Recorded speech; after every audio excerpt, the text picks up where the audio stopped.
Like I said before, we are the unlikely witches.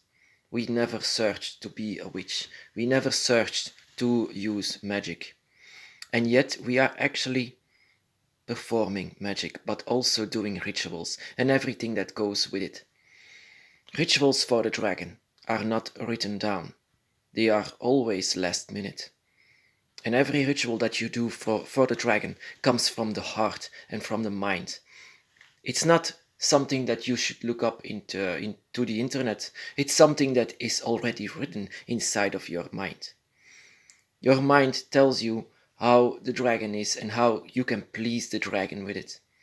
Every ritual is the reason for the rituals are actually to open the dragon's gate for you. And it always has to have a larger meaning in everything that you do. It has to have a meaning. It has to open the dragon's gate inside of your mind, but everywhere inside of your body, everywhere. So, like for example, this setup here is like this is the physical dragon, the live dragon, the dragon that walked the earth in their bodies. One of my favorite figurines, by the way, because the dragon here is just sitting down, thinking over their lives. It's one of my favorites. It's the most beautiful one. And then you have on this side, it's death itself, the death of the dragon. The dragon is not, yeah, they are first physical dragons, and then of course every with life comes death. That is the other side of it. But that is the meaning of draconic wicca, and everything that stands for the dragon, it's in the middle. Everything is in the middle. It's always balanced. It's not life, it's not death, it's in the middle. It's the dragon spirit. When I do rituals for the dragon, I always involve the five elements, not four only, but five. And the fifth is the spirit, the dragon spirit itself. And light and darkness as well. Just like I do this in the dark, it's nighttime now. And now I like to lit up the candles. The candles also have a deeper meaning. Not only the element of fire, but also to let the dragon spirits find their way to you. It's ancient. It's something ancient. It's something that I've written on in my book. So that the candles and the light that you create is a tool that you can use for the dragon to come to you. I know in the rituals of the religions now also use candles, but that is something, yeah, I don't know why they use that, but yeah, it's also in honor, of course, of the spirits. To light up the candle, to never leave them in the dark, always set up a light for them.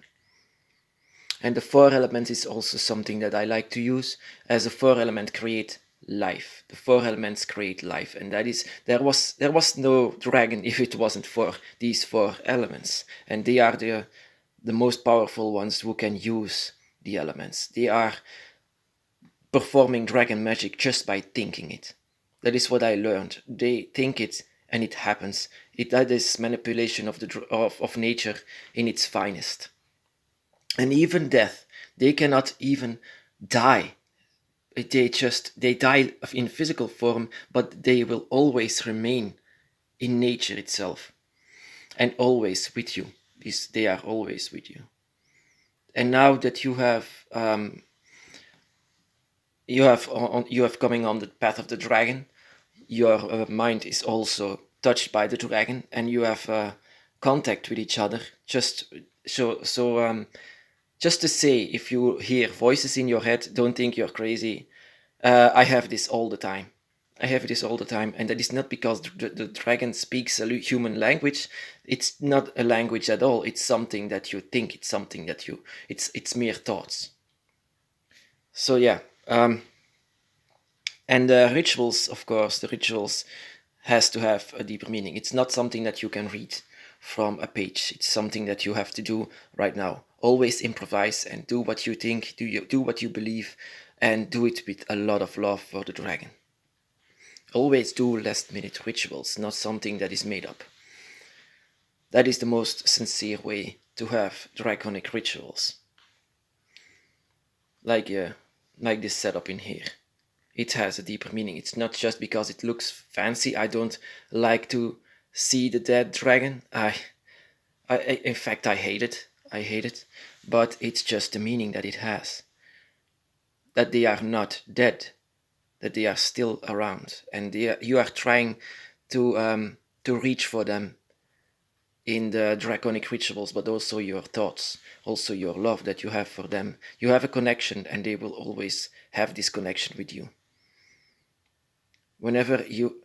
If you would give your life for the dragon, I know that the dragon would do the same for you, and they have a good reason for that. That is because your energy inside of you is touched by them, and now you have draconic energy. That is a bit the same like a dragon that is born within, and now the dragon is trying to raise it. So that is the best teacher that you have. It's the dragon spirit, and a spirit that is just draconic energy that is around you, and inside of you those are two different dragons. So yes, that is actually it. Always do last minute rituals. If you want to do rituals, you are not it's not something that you have to do. You don't have to do anything. It's just something that you do for the honor of the dragon, the love that you have. You want to keep the connection. You want to keep the dragon's gate open. You want to keep the fifth gate open. You want to keep everything alive for them. You don't let them be dead. You want them to come alive again, and the result is amazing. So yeah, out of all these rituals that I've seen for the dragon, a lot of them from brothers and sisters, a lot of them can use a bit more openness. When I see rituals for other spirits from other paths, then I see very sometimes sincerity, but sometimes also something that is forced, and you should never do that. Don't force yourself. If you don't like to do rituals, then don't. You don't have to do this. You need to do it sincere.